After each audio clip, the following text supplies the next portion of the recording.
Hello students, today I'll explain you the chapter use of shall be and will be. Shall be और will be का प्रयोग जो होता है, use हम कहाँ कहाँ करते हैं, ये आज हम सीखेंगे। ये आपकी इंग्लिश ग्रामर का चैप्टर नंबर 13 है। अब इसको हमें पता कैसे चलेगा कि कहाँ हम विल भी लगाएं, कहाँ हम शैल भी लगाएं। तो हिंदी में जो भी सेंटेंसेस होंगे, अगर उनके लास्ट में यानी कि अंत में रहूंगा, होंगे, होगा, होगी यानी कि लास्ट में गा, गी, गे इस तरह के वर्ड अगर आते हैं तो आपने ये उससे पता ही चलता है, क्लियर है कि कौन सा टेंस होगा, फ्यूचर टेंस होगा यानी कि भविष्य काल। जैसे फॉर एग्जाम्पल, मैं स्कूल जाऊंगा, वे कपड़े धोएंगे, माँ चावल बनाएंगी। तो इस तरह से ये सारे सेंटेंस आप समझ रहे हैं। लास्ट में क्या आ रहा है इनके, गा, गी, के। तो ये फ्यूचर टेंस के सेंटेंसेस हैं यानी भविष्य काल जिसे हिंदी में हम कहते हैं। तो उसमें हम शैल बी और विल बी का यूज करते हैं। अब हमें शैल कहाँ लगाना है और विल कहाँ लगाना है। तो शैल का आप याद रखिए, आई और वी के साथ हम शैल लगाएंगे और आई और वी के साथ शैल, और बाकी रिमेनिंग जो सब्जेक्ट्स होते हैं यानी कि ही, शी, इट और प्लूरल नाउन के साथ सबके साथ हमें विल लगाना है। ओके स्टूडेंट्स, जैसे वे स्वस्थ होंगे, मैं बाग में रहूंगा, राम स्कूल में होगा, हम खुश होंगे। तो इसमें क्या होगा, मैं स्वस्थ, वे स्वस्थ होंगे तो दे विल बी हेल्दी। उसके बाद है मैं बाग में रहूंगा, मैं आया है तो हम शैल का यूज करेंगे। I shall be in the garden. फिर देखिए, राम स्कूल में होगा, Ram will be in the school. हम खुश होंगे, वी शैल बी हैप्पी। अब मैंने आपको पहले से ही बताया कि आई और बी के साथ हम शैल बी का यूज करना है और बाकी जो भी सब्जेक्ट्स बच जाएंगे उनके साथ हमें विल बी का यूज करना है। अब देखिए नेक्स्ट, अभी तक तो हमने जो ऊपर वाले सेंटेंसेस किए थे ये सारे पॉजिटिव सेंटेंस थे।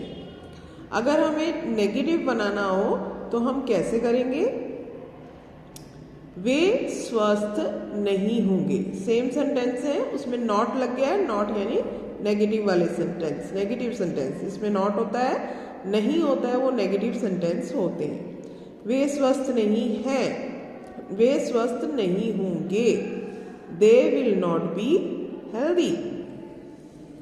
मैं बाग में नहीं रहूंगा, I shall not be in the garden. Ram school में नहीं होगा, Ram will not be in the school. हम खुश नहीं होंगे, we shall not be happy. तो हमें कहाँ लगाना है, नॉट का यूज कहाँ करना है। नॉट यानी नहीं जो है वो विल शैल और बी के बीच में आएगा, विल शैल और बी के बीच में आएगा। ये बात आपने ध्यान रखनी है, ठीक है। Okay, now let's move on to interrogative sentences. Interrogative sentences कौन से होते हैं, यानी कि जिसमें कोई प्रश्न पूछा गया हो। फॉर एग्जाम्पल, यहां कौन होगा, तो कौन सबसे पहले तो वही लिखेंगे, कौन, हु विल बी हेयर। यहां के लिए हेयर लगाया, ठीक है। क्या मैं बाग में रहूंगा, क्या, तो शैल आई बी इन द गार्डन। आई है इसलिए उससे पहले हमने शैल लगाया, तो विल शैल इसमें सबसे पहले आएगा। क्या राम स्कूल में होगा, will Ram B in the school. क्या तुम खुश नहीं होगे, will you not be happy? वह कहाँ होगी? अब ये जो कहाँ वर्ड है ये इंटेरोगेटिव वर्ड है, तो इसे हम सबसे पहले लगाएंगे। तो कहाँ के लिए हम क्या यूज करते हैं, क्या बोलते हैं इंग्लिश में कहाँ को? Where. Where will she be? Where will, फिर विल शेल का यूज करेंगे क्योंकि शी के साथ विल आता है, इसलिए उससे पहले हमने विल लगाया। Where will she be? तो क्या है, वाक्य के आरंभ में अगर शुरुआत में क्या होगा तो हम विल शेल से उसको स्टार्ट करेंगे और उस सब्जेक्ट लगाएंगे और फिर बी लगाएंगे। ठीक है, तो इस तरह से ये सेंटेंसेस हम ट्रांसलेट करेंगे, विल शेल का यूज करेंगे। Move on. अब देखिए यहाँ एक रूल लिखा है कि अगर क्वेश्चन वाला सेंटेंस हो, उसमें क्वेश्चन वर्ड्स हो, जैसे कि आप जानते हैं कहाँ, कब, कैसे, क्यों, ये क्या है? Interrogative words. कहाँ मीन्स वेयर, कब मीन्स व्हेन, कैसे हाउ, कौन हु, क्यों वाई। तो ये वर्ड्स अगर आते हैं तो उसे हमें सबसे पहले लिखना है, और वाक्य में अगर नॉट या नहीं आता है तो उसको सब्जेक्ट के बाद लिखते हैं। ठीक है, तो ये चीज, ये रूल्स आपको फॉलो करने हैं और याद करने रखने हैं। तो ये कुछ सेंटेंसेस दिए गए हैं, ये आपको खुद ट्रांसलेट करने हैं। कैसे? बच्चा शरारती होगा, कौआ पिंजरे में होगा, वे जल्दी में होंगे, हम गरीब होंगे, निशांत घर पर होगा।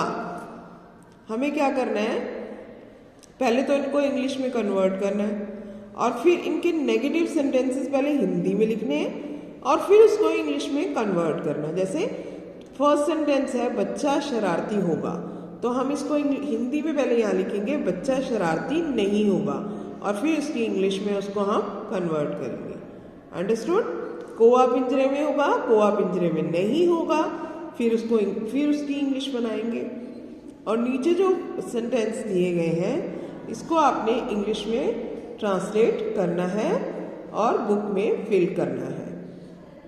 क्या हम खुश नहीं होंगे? क्या हम घर में होंगे?